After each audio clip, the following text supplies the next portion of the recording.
उत्तराखंड सरकार की ओर से दायित्व बंटवारों की दूसरी लिस्ट आ चुकी है, जिसमें विनोद उनियाल को राज्य सरकार की ओर से उद्यम उपाध्यक्ष, राज्य स्तरीय महिला उद्यमिता परिषद उपाध्यक्ष पद की महत्वपूर्ण जिम्मेदारी मिली है, जिसको लेकर उन्होंने मुख्यमंत्री, प्रदेश अध्यक्ष और केंद्र संगठन का आभार व्यक्त किया है। पहले तो मैं अपने यशस्वी माननीय मुख्यमंत्री जी का और प्रदेश अध्यक्ष जी का और माननीय गौतम जी का और केंद्रीय संगठन का बहुत बहुत आभार व्यक्त करती हूँ कि जिन्होंने ये जिम्मेदारी मुझे दी है, मेरे पे विश्वास व्यक्त किया है। और कार्यकर्ता हैं हम लोग, साधारण कार्यकर्ता हैं, और साधारण कार्यकर्ता को यदि जिम्मेदारी देते हैं तो हम लोग बड़ी निष्ठा से उसको निभाएंगे, ऐसा हमारा।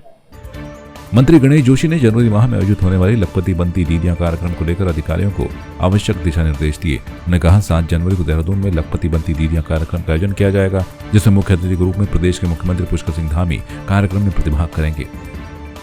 बीजेपी अध्यक्ष महेंद्र भट्ट ने सरकार में वरिष्ठ कार्यकर्ताओं को जिम्मेदारी मिलने पर प्रसन्नता व्यक्त करते हुए मुख्यमंत्री पुष्कर सिंह धामी का आभार जताया और सभी मनोनीत दायित्वधारियों को बधाई देते हुए जन कल्याणकारी कार्यों को धरातल तक पहुंचने में सहयोगी बनने की अपेक्षा की। उत्तराखंड राज्य आंदोलनकारियों को सरकारी भर्ती में 10% क्षैतिज आरक्षण देने के लिए भारतीय जनता पार्टी और भारतीय जनता पार्टी की सरकार हमेशा प्रयासरत रही है और संकल्पबद्ध है। आदरणीय मुख्यमंत्री जी द्वारा पूर्व में कहा गया है उत्तराखंड आंदोलनकारियों को क्षैतिज आरक्षण दिया जाएगा और विधानसभा में इसको पारित भी किया गया है, लेकिन कुछ संशोधन के साथ इसको विशेष सत्र बुला करके शीघ्र ही राज्य आंदोलनकारियों को आरक्षण का प्रावधान किया जाएगा। लेकिन जिस प्रकार से जो विपक्षी दल हैं ये अपनी राजनीतिक रोटियां उत्तराखंड आंदोलनकारियों के नाम से सेकते रहते हैं और भारतीय जनता पार्टी हमेशा उत्तराखंड आंदोलनकारियों के हितों के लिए काम करती है। मुख्यमंत्री पुष्कर सिंह धामी ने केंद्रीय वित्त मंत्री निर्मला सीतारमण के सामने राज्य के वित्तीय और विकास के विषयों को रखा। नई दिल्ली में संक्षिप्त मुलाकात में सीएम ने वित्त मंत्री निर्मला सीतारमण को राज्य के विकास की स्थिति की जानकारी दी। उत्तराखंड विधानसभा देहरादून में वित्त मंत्री प्रेमचंद अग्रवाल ने 1 सितंबर 2022 से शुरू की गई बिल लाओ इनाम पाओ योजना के 12वें और 13वें लकी ड्रॉ की घोषणा ऑनलाइन माध्यम से की, जिसमें अक्टूबर और नवंबर माह में उपभोक्ताओं की ओर से अपलोड किए गए बिलों को शामिल किया गया। 1 सितंबर 2022 से बिल लाओ इनाम पाओ जो कि स्कीम हमने शुरू की थी और इस स्कीम का हमने 12वां लकी ड्रॉ आज निकाला है अक्टूबर और नवंबर 2023 का, यानी 2 महीने का।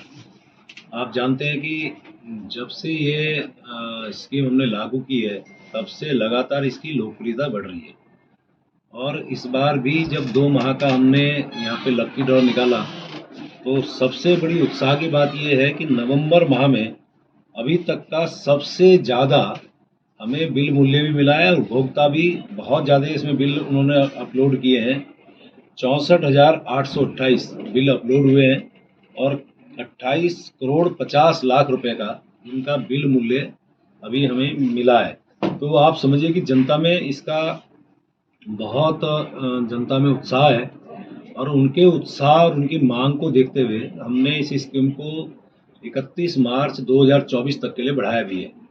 तो जीएसटी डिपार्टमेंट को मैं बहुत साधुवाद दे रहा हूँ और तमाम उपभोक्ताओं को जिनको आज हमने 1500 अक्टूबर माह के 1500 नवंबर माह के जिनको आज इनाम मिला है उनको मैं बहुत बधाई दे रहा हूँ। और अच्छी बात एक और भी है इस बीच में, जितने भी हमने ड्रॉ निकाले हैं, चूँकि ये पारदर्शी तरीके से हम लोग निकाल रहे हैं, किसी प्रकार की न कोई शिकायत है न किसी प्रकार का कोई ऐसी दिक्कत है।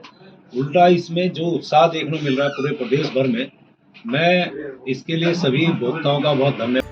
कांग्रेस भवन में उस वक्त हंगामे की स्थिति पैदा हो गई जब पार्टी के पुराने कार्यकर्ता और राज्य आंदोलनकारी जितेंद्र चौहान जित्ती वर्तमान में कांग्रेस विचारधारा के सभी साथियों का आमंत्रित करते हुए प्रेस वार्ता करना चाहते थे, लेकिन कांग्रेस मुख्यालय में मौजूद पदाधिकारी ने उन्हें प्रेस कॉन्फ्रेंस करने की इजाजत नहीं दी, जिसके बाद जितेंद्र चौहान कांग्रेस मुख्यालय परिसर में ही धरने पर बैठ गए। कांग्रेस की जो विचारधारा के लोग थे, जो हमारी जड़ें थी, उनके ऊपर नमक कुछ मतलबी कांग्रेसियों ने छिड़क के उनको दरकिनार कर दिया। आज अगर आप ढूंढने जाएं तो इतना हुजूम बनेगा कांग्रेसियों का, आधे कांग्रेसी तो दूसरी पार्टियों में जा चुके, उनको अपना जनाधार दिख ही रहा था, उनको अपनी सिर्फ साइड दिख ही रही थी, लेकिन मैं नहीं हूँ ऐसा, मैं वहीं जमा रहा। आप समझ सकते हैं, वो मेरे छोटे भाई भी हैं, मैं उनको बदनाम नहीं करना चाहता। ये तो आपने देखा, कैमरे ने देखा होगा।